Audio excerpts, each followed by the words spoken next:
of the day. Bear with me. I'm going to tell you a little bit about myself. She kind of gave you my bio. My husband Jamie is here with me today. He and I have two boys, two high school boys. We live in DeSoto, Missouri. I was born and raised there. We're cattle ranchers in Learning Center. We had about 20 students. Mid-2000s, we were running 700 students between our three regional learning centers in Mineral area and Jackson County. So I've seen a lot of lives changed from the opportunity of access to education, and that's a passion of mine. So as our Jefferson County site grew, I went forward to our Board of Trustees and my administration, and I asked if we could build a regional learning center here in Farmington. And I believe that we've served Farmington very well for the past 10 years, and we've tried diligently to bring down degree programs that allow your students to finish with our teachers and go out and get a good degree. We've had a great collaboration. That's how I know so many of you with the articulations we've developed between your programs and our programs. We have steered many, many students back to Mineral Area College to finish their degrees and then to come back and finish with us. So I think we've had a really good working relationship, and it's just been a great career for me. And so when this opened up, I was not looking for a presidential position. It's never even really crossed my mind. But as I looked at the opportunities for the future of this institution, I was very excited about it. I just feel like it's a very good fit for me, and I think it's a very good fit for you all. I do come from a liberal arts background, but I do have a great passion for career and technical education. I truly believe that that's where education is leading. I believe that our Gen Z students that are coming, they are not going to go in debt like the traditional students we've seen in the last few years. There's no longer a guarantee that you get a four-year degree, that you're going to get a decent paying job. I believe that the community college is the foundation and the backbone of this community, and that it's our responsibility to maintain the integrity of the institution. It is our responsibility, all of us here, to make sure that it goes forward into the future. And I think that we have a very good opportunity. Students are wanting two-year degrees. They want to get trained. They want to get out into the workforce. We want to use those training programs to bring businesses to the Mineral area so that our students aren't driving up the highway every morning at 6 o'clock and going to work in St. Louis. We want them to be working in our community and raising their families in our community, and that's our responsibility as an institution to do that. So I think that the opportunity that is here, I think that we have a governor that is truly passionate about rural Missouri. He understands rural Missouri. He understands what we need. He's putting money toward workforce development. He's adding 6% to A+. So he understands that the community college is where the future of education is going to be, and I think that it's important that we have good leadership, we have good leadership teams that keep this sustained.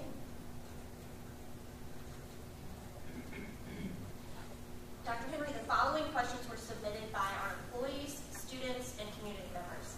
As president of Mineral Area College, how would you increase enrollment and improve student retention? I got to talk to the committee a little bit about this, but one of the benefits that I have coming from an institution as a liberal arts institution is that we depend on our enrollment. So we're used to this. This isn't new to us. We don't have funding to depend on or to, on the other side of it, to worry about.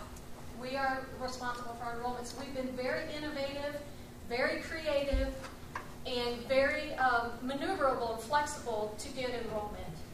One of the components that I think that we need to change our perception of, we need to go out and court our students like a four-year institution courts a student.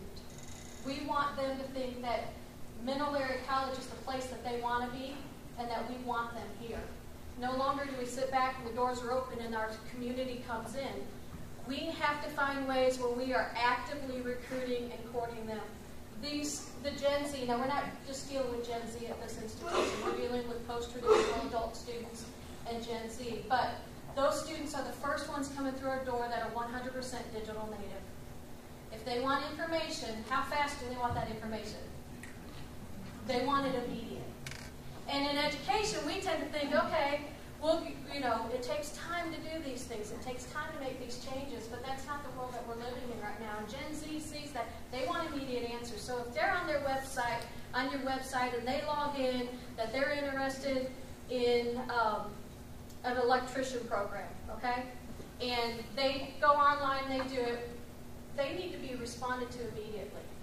So we need to have recruiters that are actively online, that are getting notifications, so they can actively call that student immediately and say, hey, I see that you were looking at our program. Here, let me send you some information about that.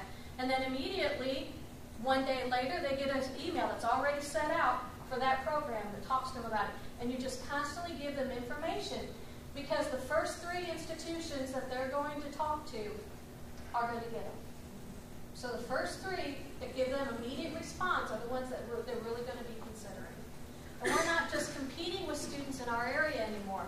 With A+, they can go anywhere now, right? They can go anywhere in the state that they want. Well, that means they can come to us too, even if they're not in our district. So we're not limited by boundaries anymore. Online learning.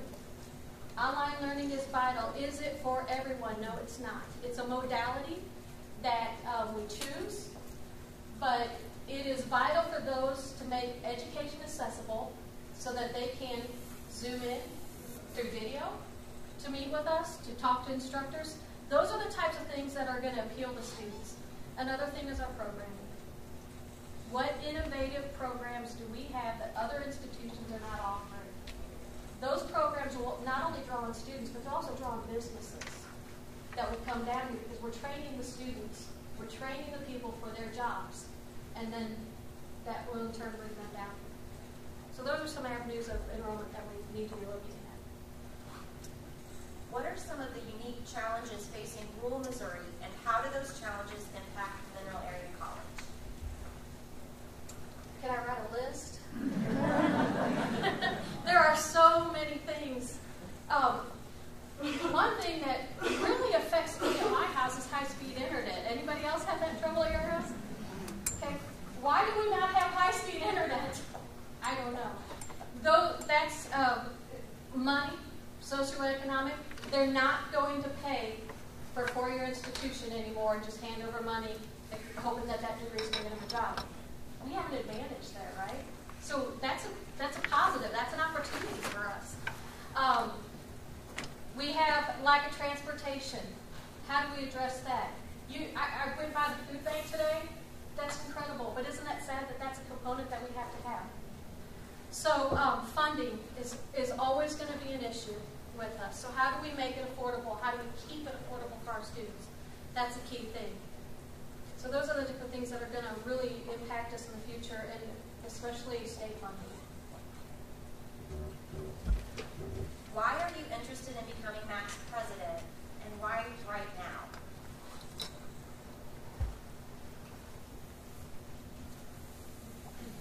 I'm not leaving a position because I'm not happy there. I love my job.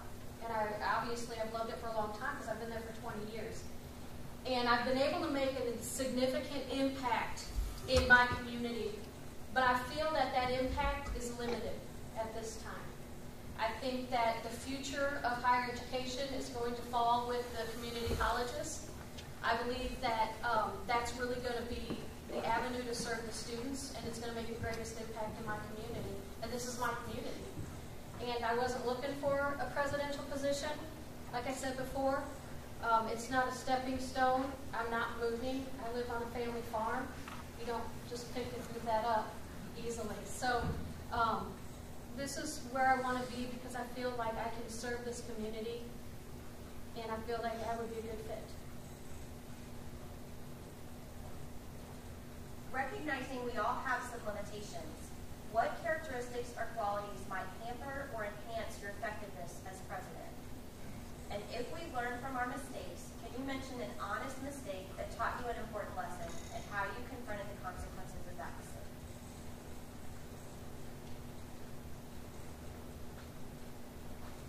That's a tough one. In the last couple years, I've really been studying my leadership style and reflecting. on how you participate with teams and groups, and I'm very much a shared governance person. We're all in this together, and it's everybody's responsibility whether this institution continues on and is successful. It's everyone's responsibility here. And I think in the beginning, as a young administrator, I struggled with wanting to do everything myself, wanting to do everything right, and feeling like I had to do it all. And as I've worked with teams and grown in my leadership skills, I realized that I have certain strengths, and I also have certain weaknesses. And you build a team, and you empower the people around you to fill in those areas, and you're not ashamed of those weaknesses because you know what they are. And so, you know, I've worked with Diane Stewart on many things, and Diane is very detail-oriented. She's very good at that. I'm very much a vision, big picture type person.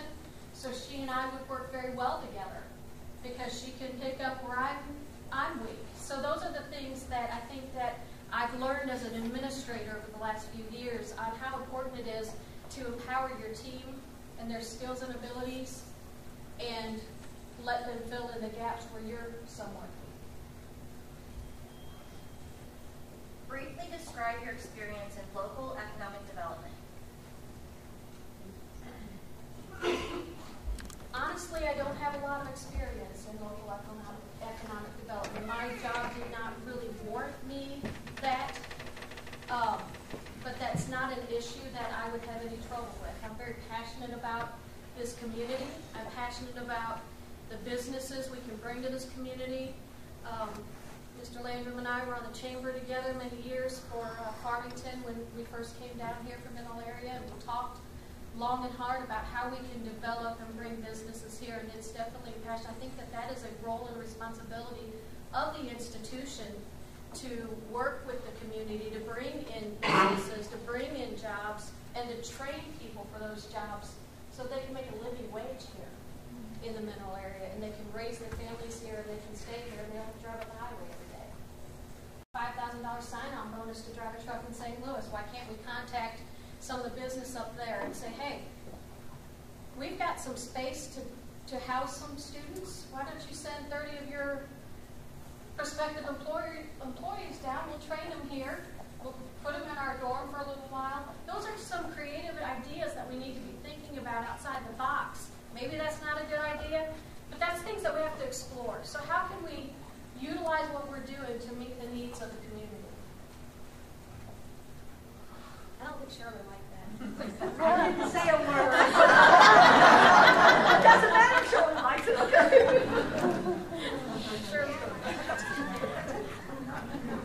Not a word. They're just ideas. I don't know what I don't know. Just ideas. What do you think?